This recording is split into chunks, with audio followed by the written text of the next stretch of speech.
उवं उवन्निवेन्दिवेन्दिवविनं विज्ञानं विनीयं स्वयम् उत्पन्नं नन्तानन्द स्वयं च श्रियम् शुद्धं च शुद्धात्मेनं उवन स्वभाव मनसि ममेलं मैं मूर्ति ज्ञानं ध्रुवम् लोकालोक स्वयं सुरं च सूर्यम् सुन्नं सहावं सुरम्। बोलिए श्री 24 थानाजी ग्रंथाधिराज की जय। चलिए एक साथ मंत्रोच्चारण करेंगे ना।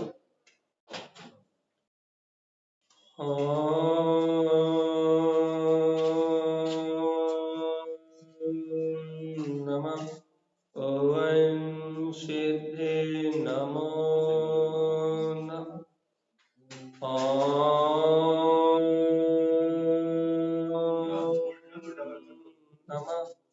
ओम सिद्धे नमो नमः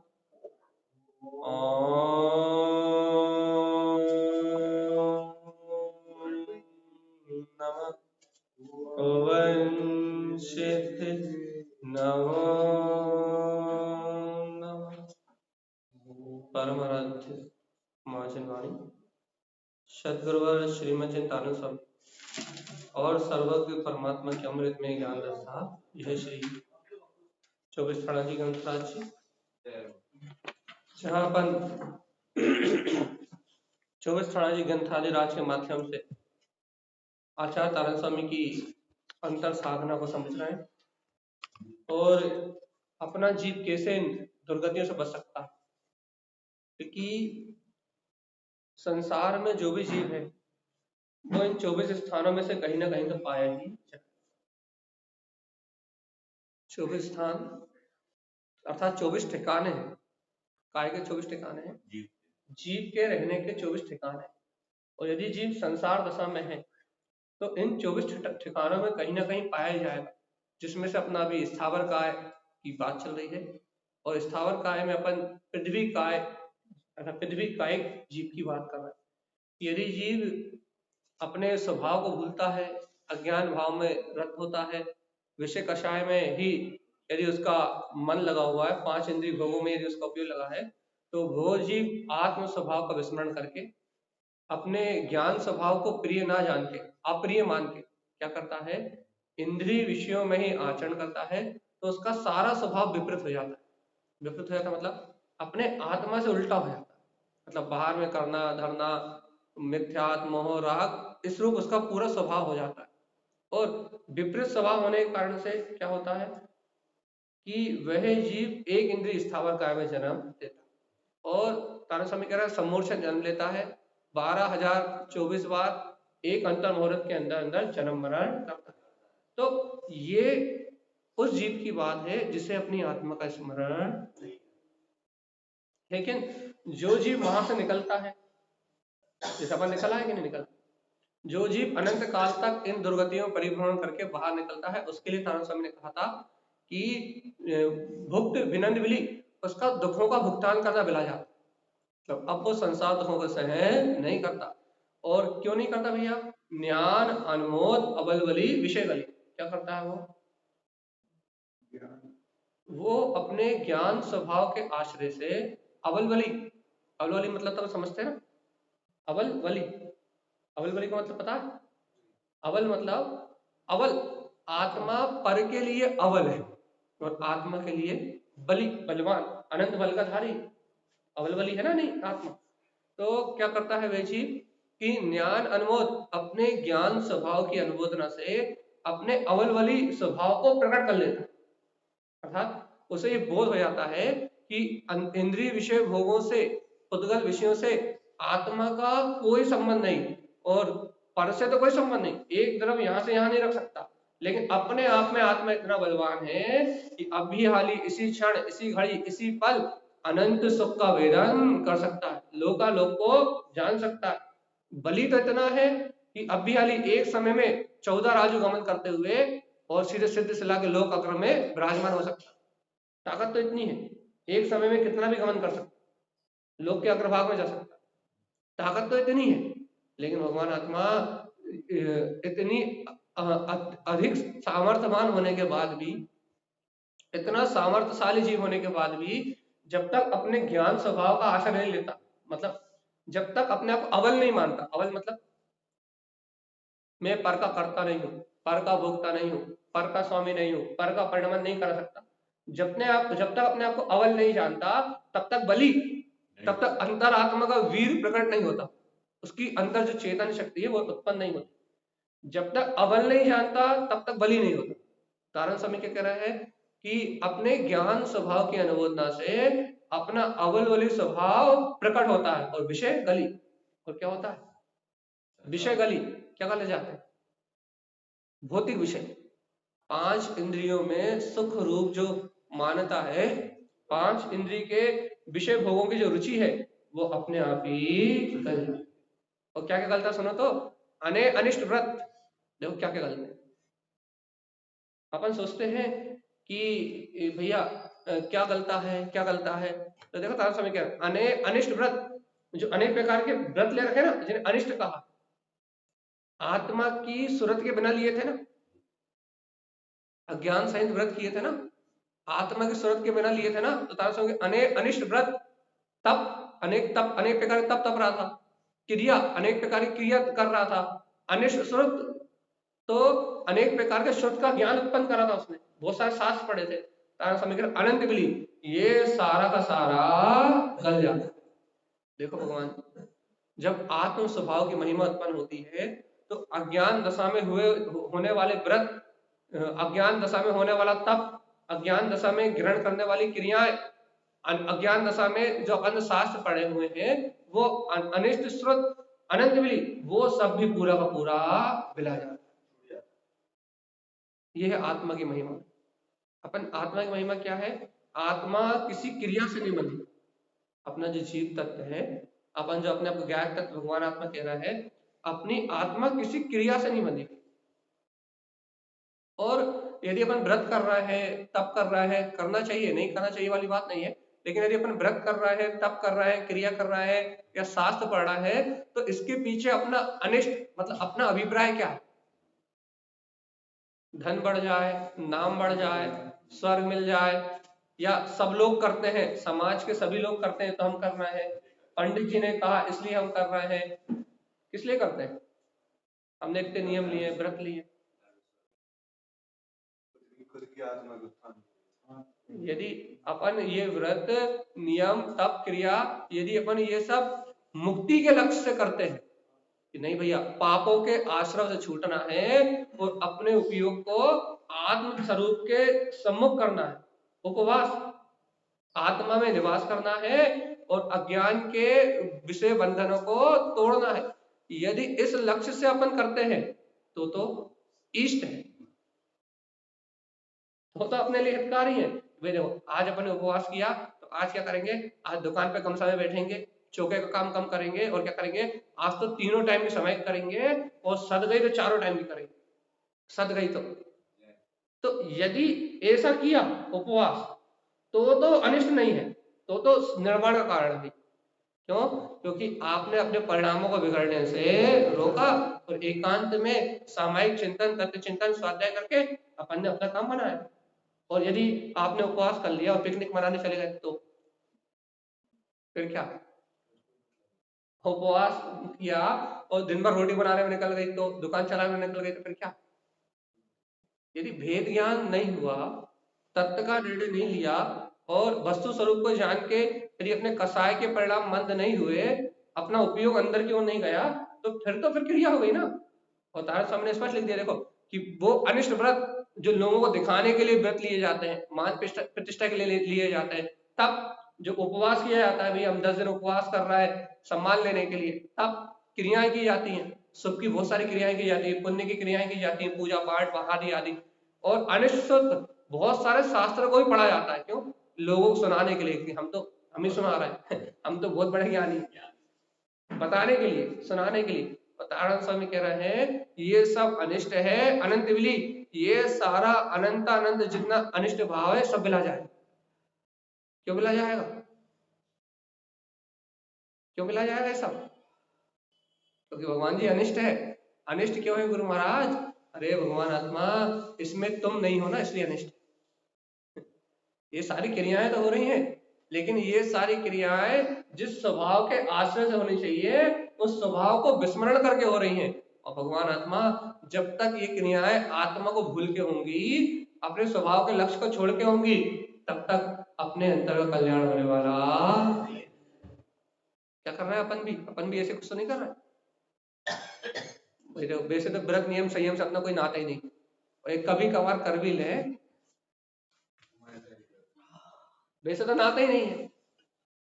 अब ऐसे अष्टमी चौदस फंस जाए कभी, और यदि कोई व्रत पर्यूषण साल में 10 दिन पर्यूषण फंस जाए, कर भी ले तो बस कर रहा है और करने की तलाश वाला काम है। यदि कर भी ले तो उसमें आत्म कल्याण कोई लक्ष्य नहीं है, अपने परिणामों की विशुद्धि का कोई ध्यान नहीं है, और अपने भैया तारण स्वामी जो कह रहा है कि वैसे स्वभाव के प्रति कोई प्रीति नहीं है, बस वो तो कर रहे हैं। क्यों कर रहा है? क्योंकि बचपन से करते आए हैं इसलिए कर रहे हैं। ये तो परंपरा है। झूठा व्यवहार, संसार का व्यवहार निभा रहे हैं ना। जैसे कि रिसेप्शन में जाके रिसेप्शन खा के आ जाओ, वैसे समाज में आके समाज का व्यवहार निभा रहा है। ये जैनी है तो 10 दिन पर्यूषण में करना ही पड़े, और ये सब बदनाम नहीं करे।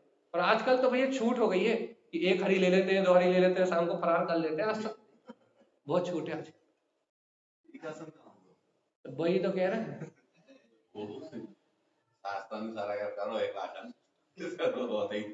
कर ही नहीं पाओगी। अरे एक आसन रह जाए, मैं स्वभाव हूं तो एक आसन जम के बैठ जाओ, इस जगत में मेरा कोई कर्म कुछ बिगाड़ सकता है ही नहीं। एक टाइम भोजन करो और एक आसन में बैठ जाओ आत्म ध्यान के लिए, तो एक आसन हो जाए। और भैया यदि अपन यहाँ एक टाइम खाओ और शाम को ये योजना बनती रहे कि कल क्या बनना है, तो वो एक आसन कहाँ है? तो तारण समय ग्रंथ ऐसे ही भैया कि अनेक अनिष्ट व्रत, अनिष्ट तप, अनिष्ट क्रिया, अनिष्ट श्रुत, अज्ञान का अनंत जितना भी परिभ्रमण है वो सारा अपने स्वभाव का आश्रित पर होते ही मिला जाएगा। और सुनो सुनो, तारण समय क्या कह रहा है? आस्थान ज्ञान अनुमोद, काय की अनुमोदना से, काय की अनुमोदना। देखो, इस संसार के जंजाल से कौन छूटेगा? किसकी मिथ्या व्रत, मिथ्या तप, मिथ्या क्रियाएं गल जाएंगी?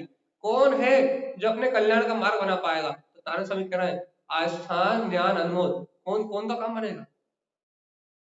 अरे सुनो तो, जो अपने स्वभाव ज्ञान स्वभाव की अनुमोदना करेगा उसका तो सारा काम सिद्ध हो जाएगा, उसका तो परिभ्रमण छूट जाएगा, उसे क्रियाकांड में धर्म दिखाई नहीं देगा। उसे कहां का धर्म दिखाई देगा? उसे अपने ज्ञान स्वभाव के आश्रय, जो ज्ञान स्वभाव की रमणता होती है उसमें उसमें दिखाई देगा कि चेतना लक्षणों धर्म। धर्म तो चेतनता है, धर्म बाहर का झूठा व्यवहार नहीं है। चेतना में धर्म है, धर्म वस्तु में नहीं है। धर्म वस्तु के स्वभाव में, वस्तु मतलब बाहर की जड़ वस्तु में नहीं है, उस वस्तु का स्वभाव, जो जड़ वस्तु का जड़त्व स्वभाव है वो धर्म है। या फिर ऐसा कहो, धर्म तो स्व वस्तु में है। मेरी आत्मा, मेरा लक्षण, मेरी चेतना धर्म है। मेरे व्रत तप क्रिया धर्म नहीं है। लेकिन भैया जब व्रत तप क्रिया धर्म नहीं है, मेरी चेतना धर्म है, तो वो प्रकट क्यों नहीं हो रहा? क्यों प्रकट नहीं हो रहा? जब मेरी चेतना में धर्म है और बाहर की क्रियाओं में धर्म नहीं है, तो बताओ भैया हम व्रत तप क्रिया करते क्यों है? अच्छा ये बता, जब ये धर्म ही नहीं है। जब व्रत के धर्म नहीं है, तप के धर्म नहीं है, क्रिया धर्म नहीं है, तो हम करते काहे के लिए?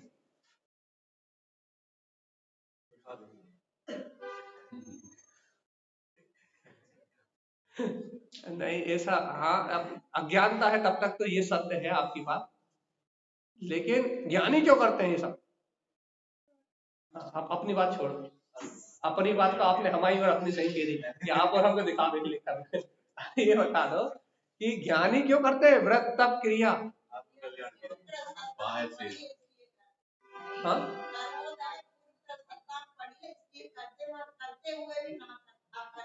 ज्ञानी संयम व्रत तप इसलिए ग्रहण करते हैं, पहले तो अशुभ आश्रम से छूटने की सबसे पहला काम है कि जीव पाप आश्रम से मुक्त हो, क्योंकि पाप आश्रम से छूटेगा तभी तो उपयोग लगेगा, और पाप आश्रम से छूटेगा और तपसो निजरा, तप करेगा, उपवास करेगा, व्रत करेगा सम्यक ज्ञान पूर्वक, तो ही तो कर्मों की निजरा होगी ना। इच्छाओं का निरोध करेगा, व्यसनों का निरोध करेगा, वासनाओं का निरोध करेगा, तभी तो तप करेगा, तभी तो कर्म खिपेंगे ना।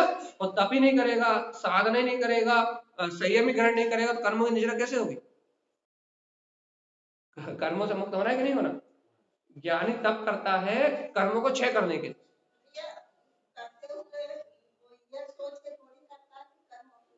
वो तो अपने स्वभाव की, वो तो अपने स्वभाव की रुचि के लिए करता है। अरे आप किसी बात कर रहे हो, निजरा तत्व संवर तत्व एक देश उपाधि है कि नहीं है? सर्वदेश उपाधि मोक्ष तत्व है, लेकिन एक देश उपाधि मानता है कि वर्तमान भूमिका में एक देश उपाधि क्या है? निर्जरा तत्व है, संवर तत्व है, ग्रहण करने योग्य है, इसलिए ग्रहण करने योग्य तत्व जान के संवर और निजरा को ग्रहण करने योग्य तत्व जान के उसे ग्रहण करता है।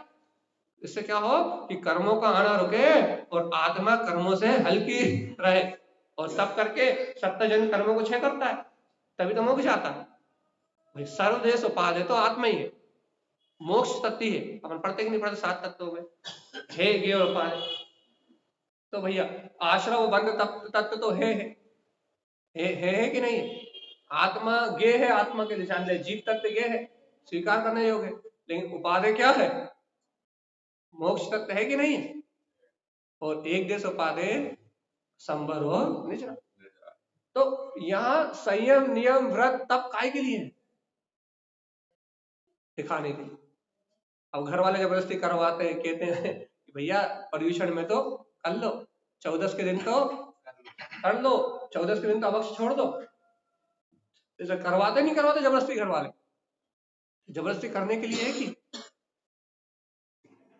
जबरदस्ती करने के लिए है? काय के लिए? मन की इच्छा है, अपनी आत्म साधना करो, अपने मन से करो। भगवान जी देखो, यहाँ तारण स्वामी कह रहे हैं यदि करना है तो ज्ञान अनमोल, अपने स्वभाव में, अपने स्वस्वरूप में ज्ञान स्वभाव की अनुमोदना करने के लिए ये व्रत है, तप है, नियम है, संयम है। एक इसलिए है कि अपने अंतर में अपना अनंत ज्ञान में स्वभाव है, जिस ज्ञान स्वभाव पे अपने अज्ञान भाव के कारण, अपनी विषय कषाय के कारण, अपनी पाप में प्रवृत्ति के कारण, जो अपन अशुभ प्रवृत्ति कर रहे हैं ना, जिस अशुभ प्रवृत्ति के कारण अपना ज्ञान स्वभाव ढक गया है, यदि तुम उसे उजाला करना चाहते हो, मतलब उस ज्ञान स्वभाव को प्रकाशित करना चाहते हो, तो व्रत तप नियम संयम करके क्या करना है? ज्ञान स्वभाव का प्रकाश करना। जो अपनी इच्छाओं और अपनी वासनाओं के कारण अपनी अनंत प्रकार से पाप की इच्छा हो रही कि नहीं हो रही, व्यसनों की इच्छा हो रही कि नहीं हो रही, आज की भौतिकता की दुनिया देख के, भौतिकता की चकाचौंध देख के अपने को भौतिकता में सुख महसूस हो रहा कि नहीं हो रहा? 5 इंद्रिय के विषय, धन संपत्ति संपदा भौतिक विषयों में आनंद की अनुभूति हो रही कि नहीं हो रही? तो जो धन संपत्ति और इंद्रिय विषयों में अपन आनंद की अनुभूति मान रहे हैं कि यही सुख है, संसार का सुख ही सुख है, और दूसरा कहीं तो सुख है ही नहीं। वो तो सर्वक भगवान ने तो ऐसे ही कह दिया, तारण स्वामी ने तो ऐसे कह दिया कि आत्मा में सुख है, लेकिन हमें सुख कहाँ लग रहा है? पहाड़ की चकाचौंध में लग रहा है, भौतिक विषयों में लग रहा है कि नहीं लग रहा? तो भगवान आत्मा ये भौतिक विषयों की चकाचौंध से बचने के लिए इसलिए व्रत है, इसलिए नियम है, इसलिए संयम है। क्यों? क्योंकि अपन पाप आश्रम से बचे, और अपनी आत्मा को इन भौतिक इंद्रिय विषयों से बाहर निकाल के और क्या करें भैया, संबर निजरा आदि के माध्यम से क्या करें, ज्ञान अनुमोद, काय की अनुमोदन। तो भैया एक सरल सी बात है, यदि अपना उपयोग इंद्रिय व्यसनों में, खाने पीने में और वासनाओं में लगा रहे तो क्या कभी ज्ञान स्वभाव का उजाला हो सकता है? अच्छा आपको बता, पक्की बात है कि नहीं है? यदि हमारा उपयोग बाहर के व्यसनों में, भौतिक में, वासनाओं में, यहाँ वहां यदि हमारा उपयोग लगा रहे और हम दिन रात यदि इंद्रिय विषयों की चिंता करते रहे और आत्मा की सूरत ना रहे, अपने गायक तत्व की सूरत ना रहे, तो क्या तीन काल में भी ज्ञान स्वभाव का प्रकाश हो सकता है? तो केवल ज्ञान में जो वीतराग सत्ता अपने अंदर में जगमगा सकती है। इसलिए है व्रत कि हम अपनी वृत्ति को पांच इंद्रिय के भोग से बाहर निकालें। व्रत मतलब अपनी जो प्रवृत्ति है, अपनी जो वृत्ति है, जो पांच इंद्रिय के विषयों में ढल गई है, उस पांच इंद्रियों के विषयों से हम अपनी प्रवृत्ति को बाहर निकालें, इसलिए व्रत है। अब भैया पता, अपन ने व्रत लिया, अपन ने यदि व्रत लिया और अपनी प्रवृत्ति आत्मा की नहीं हुई तो फिर क्या मतलब व्रत? मान लो अपन ने नियम लिया भैया और यदि उस नियम को लेके अपन उस नियम में दृढ़ नहीं रहे, अपना भैया उसकी रुचि बनी रही उस पदार्थ की, मान लो आपने अभक्ष का त्याग किया भैया, अब पंडित जी ने जबरदस्ती करवा दिया, क्या करो कि 8 दिन के लिए अभक्ष का त्याग। अब 8 दिन के लिए आपने अभक्ष का त्याग किया और दिन रात यही गिन रहे हो, 1 दिन हो गया, 2 दिन हो गया, 3 दिन हो गया, 4 दिन हो गया, 5 दिन हो गए, अरे आ गया 7वां दिन, अरे आज तो आखिरी दिन, और ज्यादा ललक लगी तो 12 बज जाए, बस रात में 12 बजे घंटे हो रहा है, वो दिन बदल जाएगा रात में 12 बजे रात में 12 बजे दिन बदला जाएगा और 12 बजे हम अभक्ष का सेवन करेंगे। ऐसे दिन गिन रहा, मतलब कैसा नियम? हाँ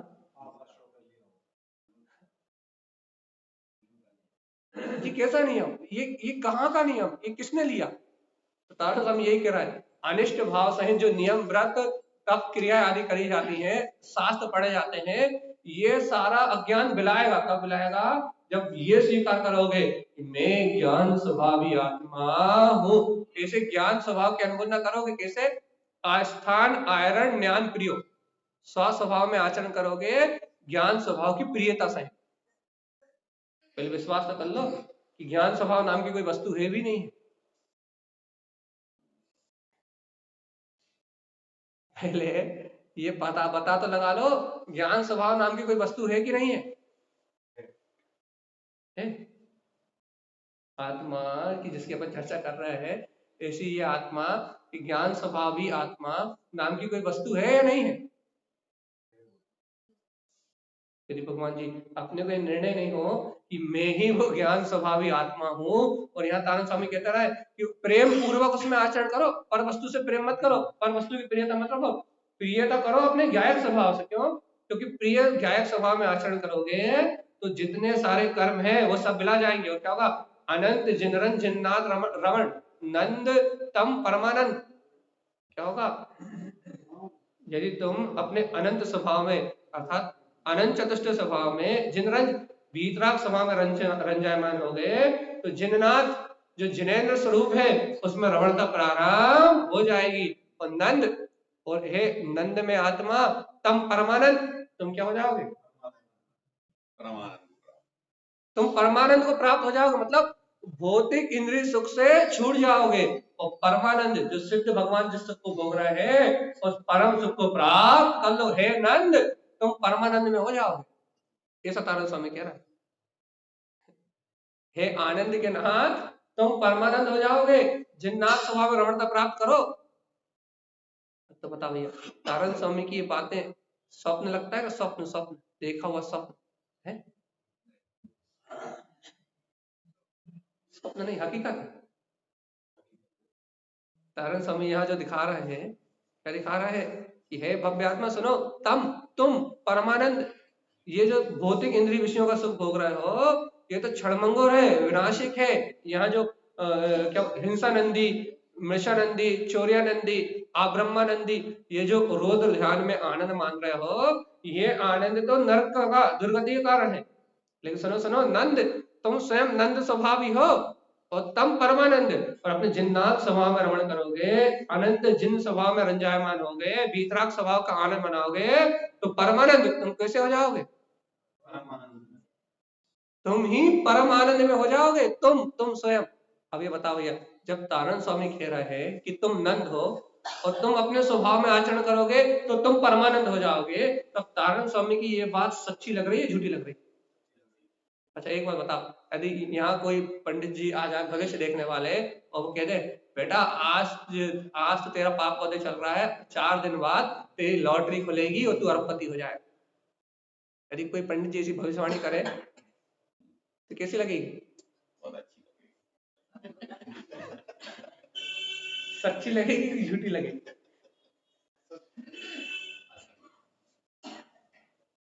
यदि बाहर कोई मिल जाए पीले कपड़े पहना हुआ और हाथ में माला लिया हुआ और आपको रोके और कहे बालक 1000 रुपये दक्षिणा दो, 5000 रुपये दक्षिणा दो, बोले क्यों? तेरी भाग्य की रेखाएं कह रही हैं तूने 5000 रुपये दक्षिणा दे दी, परसों अरबपति हो जाएगा, लॉटरी खुल जाए, विश्वास होगा कि नहीं? सपना लगेगा या हकीकत लगेगी वो? हाँ, कभी सच न होने वाला सपना अपने लिए तो वास्तव में वो मिथ्यात्व एक सपना ही है, काल्पनिक दशा है, अपने को झूठी लगेगा कि वो तो बिल्कुल सरासर असत्य है।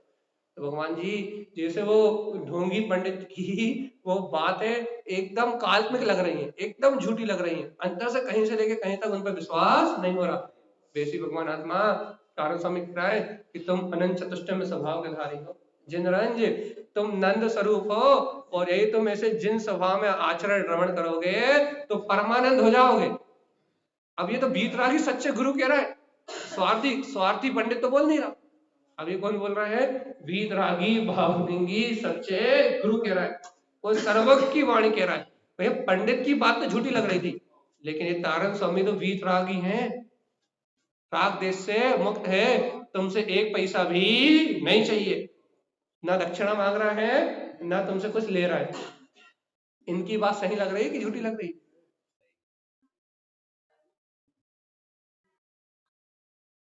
पंडित तो पैसा मांग रहा था तो समझ में आ रहा है, तो स्वार्थी है, लेकिन तारण स्वामी तो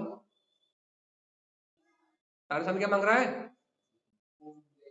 कुछ मांग रहा है? तो इनकी बात सच्ची लग रही है कि झूठी? तो भैया यदि वास्तव में आपको यह हमें विश्वास हो जाए कि नंद वास्तव मैं आत्मा नंद स्वरूप हूं, अर्थात आत्मा का स्वभाव नंद है, नंद है मतलब आत्मा आनंद का स्रोत है, और यदि यही आत्मा अपने वीतराग जिन स्वभाव में रमण करती है, जिन्नाथ स्वभाव में रमण करती है, तो यही आत्मा परमानंद में हो जाती है, परमानंद स्वभाव को प्राप्त कर लेती और यही संसार परिभ्रमण से छूट जाती, यही आत्मा। भगवान जी स्वार्थी जीवों का विश्वास नहीं करते, कम से कम वीतरागी गुरुओं का विश्वास करो तो। सुनो, स्वार्थी जीवों का विश्वास करने वाला पारधी मतलब वो शिकारी हैं, उन शिकारियों के जाल में फंसने वाला तो अनंत अनंत संसार में जन्म मरण करता है, अनंत भाव भ्रमण करता है। एक बात ये हो गई, लेकिन सुनो, सच्चे गुरु के वचनों की श्रद्धा करने वाला नियम से सम्यक दर्शन प्राप्त करता है और अनंत जन्म मरण की व्याधि से मुक्त होता है। पारधी कुगुरुओं के जाल में फंसोगे या फिर बीतरागी भावलिंगी संत तारण स्वामी की इस बात को स्वीकार करके सम्यक को प्राप्त करके जन्म मरण से छूटोगे? क्या करोगे? देखो आधा घंटा निकल गए और आज 20 मिनट और 1 घंटा नहीं कर रहे चर्चा, 10 मिनट पहले छोड़, मुझे अभी तैयारी कर ले, 10 मिनट पहले छोड़ देंगे हम। चल बता क्या करना है? अरे सच्चे गुरु की श्रद्धा करके सम्यक की प्राप्ति और भाव भ्रमण की, अनादि भाव भ्रमण की संतति को मिटाना है, या फिर इन कुगुरुओं के जाल में जो भटका रहा है, तत्व का मार्ग नहीं बता रहा है, अपने कल्याण की बात नहीं बता रहा है, जीव को ये नहीं बता रहा है कि तेरा हित तो इस संसार के प्रपंचों से विरक्त होने में, तेरा कल्याण तो अपने ज्ञायक तत्व को स्वीकार करने में, तेरा कल्याण बाहर की क्रियाओं में नहीं है। किसकी श्रद्धा करोगे? सर्वज्ञ भगवान की वाणी कहने वाले आचार्य श्रीमद चिंतारण स्वामी की या संसार का मार्ग बताने वाले गुरुओं की, किसकी श्रद्धा? और सच्चे गुरु की श्रद्धा कोई सम्यक दृष्टि हो जाओगे, ये सोच लो पहले। नहीं हुई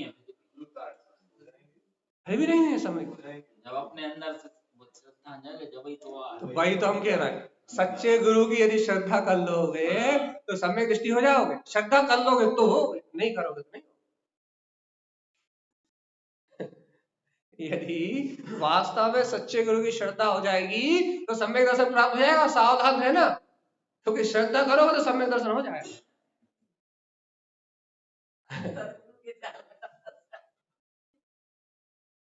हमें नहीं मालूम, यदि श्रद्धा करोगे तो सम्यक दर्शन हो जाएगा। सम्यक दर्शन नहीं करना हो तो बिल्कुल श्रद्धा मत करना, भटकते रहना यहाँ वहाँ दुनियादारी के प्रपंचों में लगे रहना। यदि सम्यक दर्शन नहीं करना हो तो दुनिया में कहीं भी सर फोड़ो, लेकिन यदि वास्तव में सम्यक दर्शन करना है तो कारण स्वामी के वचन यदि स्वीकार हो गए, यदि अंतर में सच्ची श्रद्धा हो गई तो फिर सम्यक दर्शन हुए बिना रहने वाला। व्यवहार सम्यक तो हो ही गया, सच्चे देव, सच्चे गुरु, सच्चे धर्म की श्रद्धा, व्यवहार सम्यक तो अब भी है। निश्चय भी उनकी वाणी का स्वीकार करने से निश्चय सम्यक। देखो देखो, आस्थान आयरण स्वभाव यानी क्या करता है? स्व स्वभाव में स्वस्थान मतलब अपने स्वयं के आत्मा के अनंत गुणों में स्व आत्म प्रदेशों में आचरण करता है, उसका स्वभाव है। ज्ञानी का स्वभाव है, क्या स्वभाव है? रहता सबके बीच में है, रहता घर में है, रहता दुकान में है, रहता मकान में है, बोलता चालता सबसे है, लेकिन आचरण क्या करता है? आचरण स्वभाव में करता है। ऐसा कैसे हो सकता है कि रहता सबसे के पास है, बोलता सबसे है और आचरण स्वभाव में करता है? ऐसा कैसे हो सकता है? हो सकता है कि नहीं हो सकता? तो कोई उदाहरण तो देके बताओ कैसे हो सकता है। वह चक्रवर्ती का अपने जीवन का देख के बताओ जरा। ऐसा देखो हम उदाहरण दें, जैसे कि रोटी बनाते समय भी यदि किसी से झगड़ा हो जाए क्या होता है? अच्छा ऐसा नहीं थे, तो ऐसा देखो, यदि अपन रोटी बना रहे हैं, चिकित्सालय में आ रहे हैं और हमारा लड़का विदेश गया हो तो क्या होता है? क्या होता है? नहीं पता? हाँ,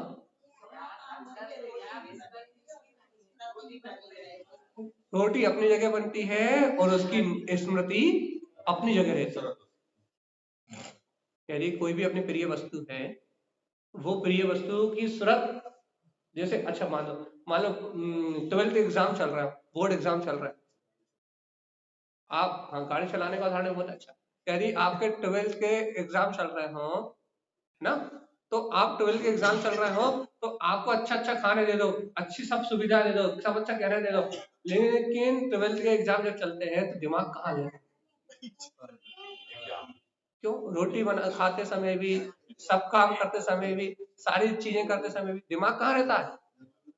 हाँ, लक्ष्य कहाँ रहता है?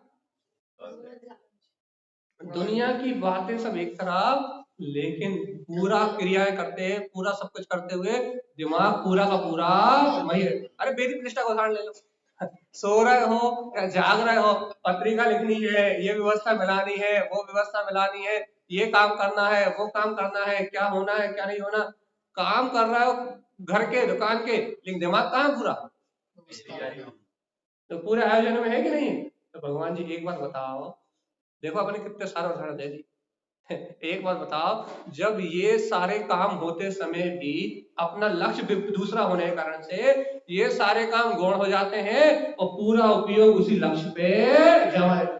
जब बाहर में ऐसा हो सकता है छोटे छोटे कामों में, तो भगवान जी जिसे मोक्ष जाने की इच्छा हो गई हो अंतर से, जिसने वास्तव में जिनेंद्र भगवान की वाणी को स्वीकार कर लिया हो, वैसे ही वो जीव घर में रहे, दुकान में रहे, कोई काम करता रहे, युद्ध करता हुआ अर्जुन की तरह दिखाई दे, भरत चक्रवर्ती की तरह भोग करता हुआ दिखाई दे, रामचंद्र जी की तरह मुर्दा को कंधे पे लेके घूमता हुआ दिखाई दे, उसका परिणाम कैसा भी दिखाई दे, लेकिन उसे सुरत अपने गायक स्वभाव की, अपने लक्ष्य पे ही उसकी दृष्टि रहती है कि मैं आत्मा हूं, इसलिए उसका आचरण बाहर दिखता है लेकिन होता,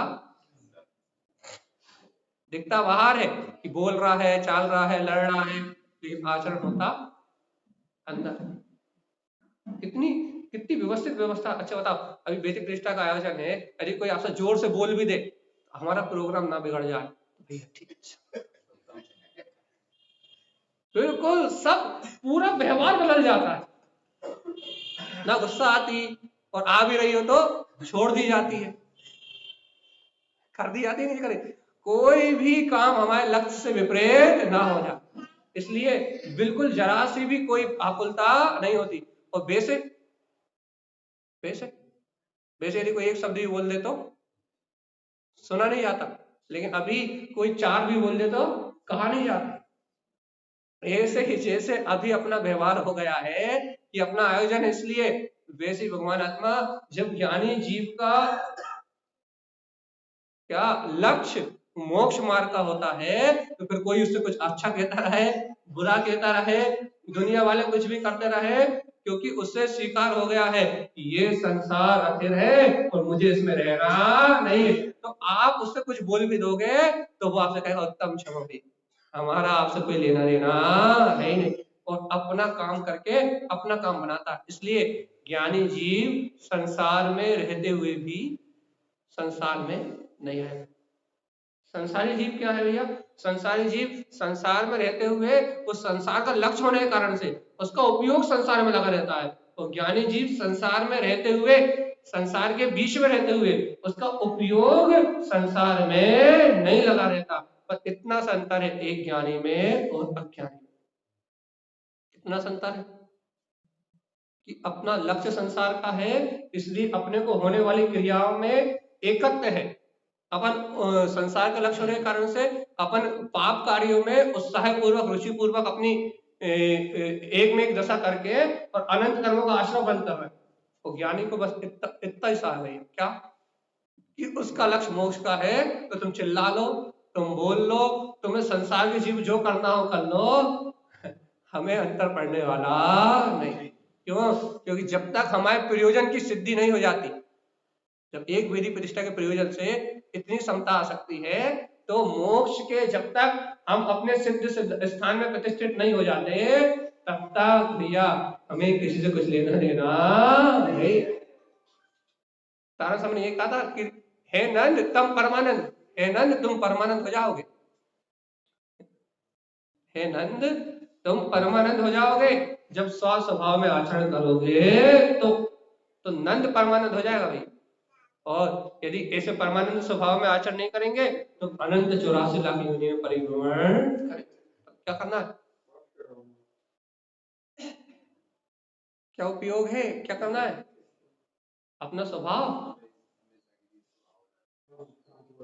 देखो भैया हमेशा के लिए स्वभाव में जा पाए या ना जा पाए, इतनी भूमिका तो नहीं है कि अपन 24 घंटे स्वभाव में लीन रहे, इतनी भूमिका तो नहीं है। लेकिन भगवान जी देखो तार समय क्या है, जैन केनापी जीव निकले, देखो क्या कह रहा है, बहुत अच्छे से सुनो। जैन केनापी, जो कोई जीव निकले इन पृथ्वी काय आदि 5 स्थावर काय से, निगोद आदि से निकल गए हैं, वो मुक्त कैसे होंगे? देखो अनंत चतुष्टय, क्या करेंगे वो? अनंत चतुष्टय मतलब सुख, सत्ता, बोध, चेतन, आस्थान, आयरन, क्या करेंगे? तो मन, वचन, काय तक मन बुद्धि चित्त में आचरण नहीं करेंगे, अब काय में आचरण करेंगे। जो जीव पृथ्वी काय आदि से अर्थात दुर्गतियों से, एक इंद्रिय पर्याय से अपन निकल आए कि नहीं आए? जो जैन केनापी जीव निकले, जो जीव इन दुर्गतियों से बाहर निकल गए हैं अनंत चतुष्टय, वो क्या करेंगे? अपने अनंत चतुष्टय को प्रगटाएंगे। कैसे प्रगटाएंगे? वर्तमान भूमिका में सुख, आत्मा में प्रसन्न रहना सुख है। जिनेन भगवान की बात सुन के प्रसन्न चित्त रहना सुख है। सत्ता, ये बताओ सत्ता क्या है? शरीर, सुख सत्ता, वो सत्ता भैया अपने अस्तित्व का बोध, देखो सुख सत्ता चैतन्य बोध, भैया अपने बोध में जियो, अपने आप को चेतन मान के जियो। वो जीव जो निकलेंगे वो ऐसे भगवान की वाणी को सुन के अनंत विशेष जिनुक्त, जिनवयन, जिन दर्श, क्या करेंगे? देखो तो सुन तो लो, भगवान जी बहुत अच्छी बात करता है स्वामी।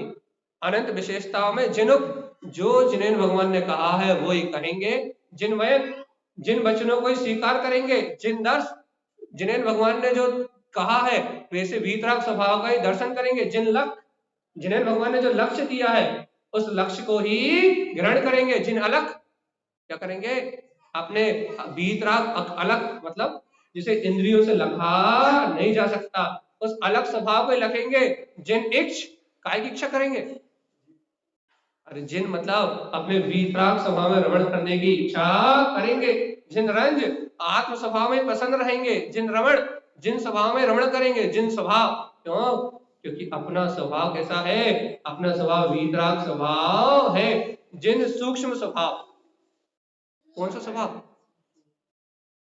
अपना वीतराग अतीन्द्रिय जो सूक्ष्म स्वभाव है उसमें आचरण करेंगे तो क्या होगा, कम स्वयं विली, क्या होगा, कर्म स्वयं ही, पहले तो बता विश्वास हो रहा है कि नहीं हो रहा, जिन दर्श, जिन वयन, जिन उक्त, जिन लक्ष्य, जिन अलक्ष्य, जिन इच्छ, जिन रंज, जिन रमण, जिन स्वभाव, विश्वास हो रहा है कि नहीं हो रहा, कि ऐसा जिन सूक्ष्म स्वभाव, ऐसा अपना वीतराग सूक्ष्म स्वभाव अपने अंतर में इस समय है कि ना, नहीं हो रहा ना विश्वास, क्या कह रहे हैं गुरु महाराज, जिन दर्श, जिन वयन, जिन उक्त, जिन लक्ष्य, जिन अलख, ऐसा अपना वीतराग स्वभाव अपने अंतर में है, जिन इच्छ, बताओ तो क्या ऐसे वीतराग स्वभाव में आचरण करने की इच्छा हो रही, इच्छा हो रही, अपने अलग अतीन्द्रिय जिन स्वभाव में रंजायमान करने की, रमण करने की, जिन स्वभाव में जो अपना अतीन्द्रिय सूक्ष्म स्वभाव है उसमें रमने की इच्छा हो रही कि नहीं हो रही, हो रही कितनी, अच्छा बताओ, टाइम माइनस में जा रहा है, आखिरी बात ये बताओ कि कितनी भावना भारा है हो, काहे की, काहे की, वीतरागी होने की, राग देश छल कपट मायाचारी से, दिन रात के प्रपंच से, दिन रात की कलह से हटके ये बताओ 24 घंटे कितनी भावना भा रहा है, काहे की कि इन राग देश परिणामों से हटके वीतरागी होना भाई, क्योंकि वीतराग आत्मा का स्वभाव, राग आत्मा का स्वभाव, जिन मतलब वीतराग अंतरात्मा, तो वीतराग अंतरात्मा आत्मा का स्वभाव है, राग देश छल कपट आत्मा का स्वभाव पक्का, तो इतना सब बता दें अपन कि 24 घंटे में कितने बार ये भावना हो रही है कि कहाँ राग देश की कले में लगे हो, कहाँ दुनियादारी को देखने में लगे हो, अरे भगवान जी अपना स्वभाव तो जिनेंद्र भगवान ने जिनेंद्र भगवान ने जैसा कहा है वैसा अपना स्वभाव है, ऐसा स्वीकार करके सुनो, आस्थान ज्ञान आचरण, आखिरी सूत्र है ये, आस्थान ज्ञान आचरण, तुम कितना अपने ज्ञान स्वभाव में आचरण कर रहे हो, स्वभाव जेन केन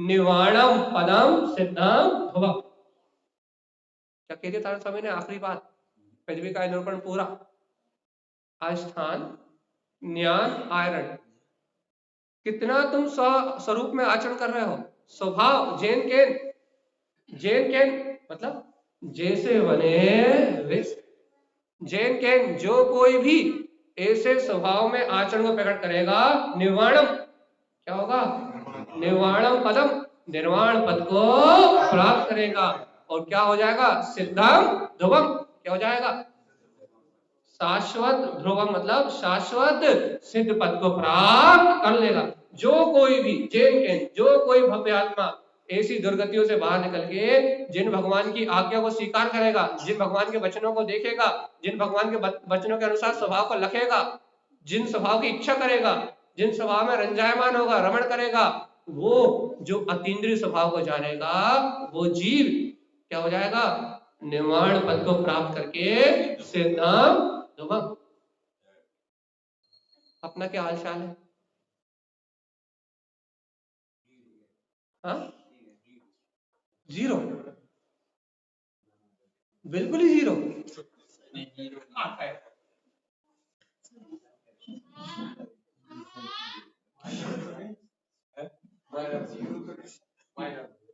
माइनस में तो नहीं हो, जीरो ही हो। देखो भैया बात तो मैंने तारक स्वामी की सुन ली, अब जिसके चित्त में बैठ जाए जिसके चित्त में उतर जाए, जिसकी अंतर अनुभूति में आ जाए कि तारण स्वामी के वचन तो एकदम खरे खरे हैं।